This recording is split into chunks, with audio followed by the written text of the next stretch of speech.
Teman-teman sekalian, salam jumpa.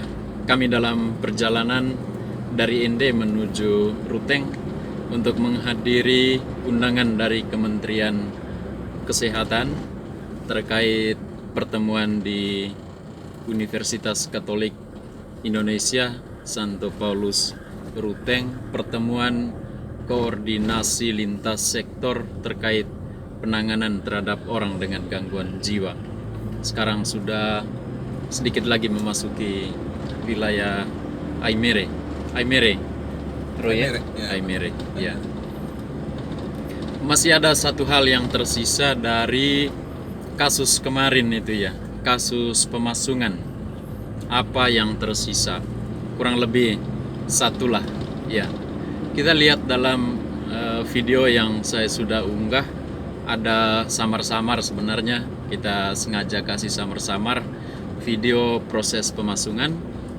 Kita lihat di situ ada aparat keamanan, atau lebih tepatnya kita bisa pakai bahasa hukum yang bagus adalah aparat penegak hukum. Ada pihak kepolisian terutama, ada juga pihak militer atau tentara dari Koramil setempat. Saya kira tujuan adanya penegak hukum di TKP atau wilayah atau titik daerah di mana ada kasus kekerasan adalah supaya memutuskan rantai kekerasan di masyarakat. Misalnya dalam konteks kasus ini, orang dengan gangguan jiwa melakukan kekerasan terhadap warga setempat. Yang saya dengar adalah warga itu adalah aparat desa. Yang kedua, orang dengan gangguan jiwa itu juga menjadi korban kekerasan dari warga setempat.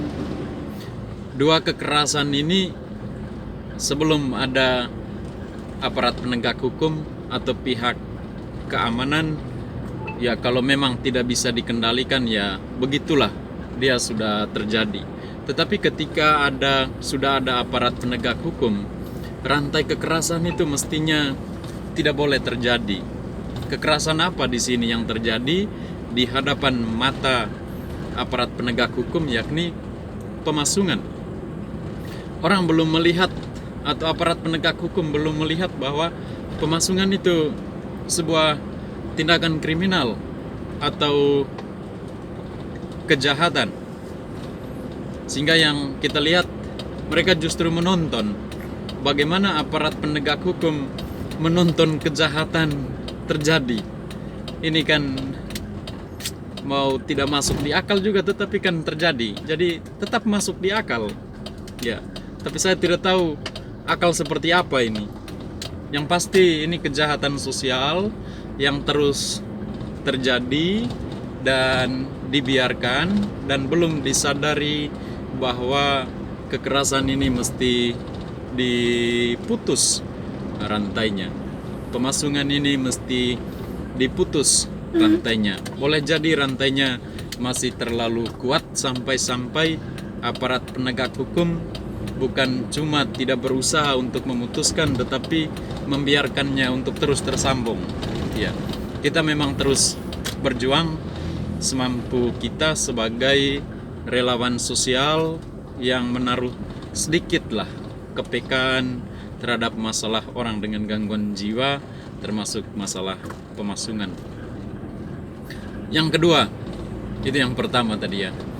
Yang kedua adalah satu pertanyaan dalam kasus seperti ini, memang apa yang mesti dilakukan oleh pihak kepolisian? Sebenarnya sederhana tetapi sangat kualitatif, yakni yang mesti dilakukan oleh kepolisian adalah orang dengan gangguan jiwa itu karena dia menjadi pelaku kekerasan, apalagi juga dia menjadi korban kekerasan, dia mesti diamankan oleh pihak kepolisian. Diamankan di mana? Diamankan di polsek, ditahan di sel. Soal bahwa dia gangguan jiwa itu bukan porsinya polisi. Porsinya polisi adalah dia membuat kekacauan, bahkan sudah melakukan kekerasan, dia juga menjadi korban kekerasan warga. Maka mengamankan dia di polsek, di sel tahanan, itu adalah sesuatu yang seharusnya. Bahkan memproses hukum, ya, soal bahwa nanti dia bebas dari hukuman atau masuk di lapas atau masuk di penjara, itu keputusan hakim. Saya kira ada 3 video ya yang saya ingat yang sudah kita buat sebelumnya, yang sudah kita post di channel Kasih Insani ini.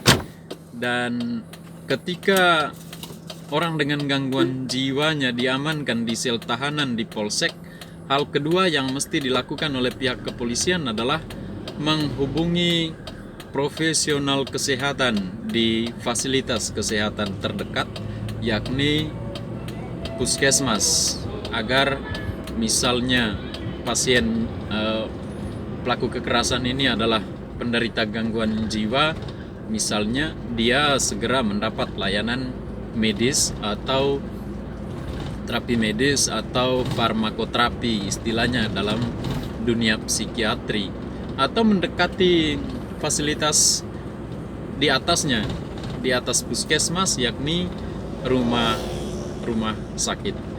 Ya, setidaknya ada upaya-upaya ke arah itu daripada hanya menonton kejahatan kemanusiaan yang terjadi di depan mata. Apa arti dari semuanya ini?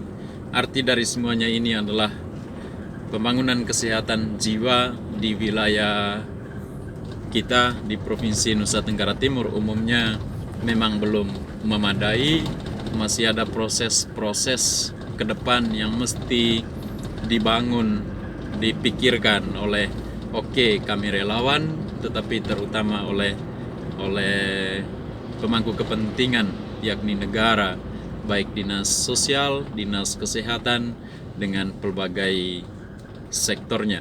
Butuh sebuah sistem pembangunan kesehatan jiwa atau sistem layanan kesehatan jiwa yang mau tidak mau memang harus dimulai. Mudah-mudahan di ND, dan yang paling mungkin karena sudah ada psikiater yakni di Kabupaten Sika, sistem pembangunan layanan kesehatan jiwa itu harus segera dimulai agar selain pemasungan bisa dikendalikan, tetapi juga penderita gangguan jiwa hak layanan medis, hak layanan sosial mereka dapatkan, dan juga membawa kenyamanan kepada masyarakat. Itu kurang lebih yang tersisa di dalam benak dan pikiran saya, teman-teman. Kiranya bermanfaat untuk kemajuan pembangunan kesehatan jiwa di wilayah kita. Kami melanjutkan perjalanan sekarang di Aimere. Doakan teman-teman semoga aman dalam perjalanan dan tiba di rute yang dengan selamat, dan besok mengikuti kegiatan bersama tim dari Kementerian Kesehatan. Salam jumpa di lain waktu.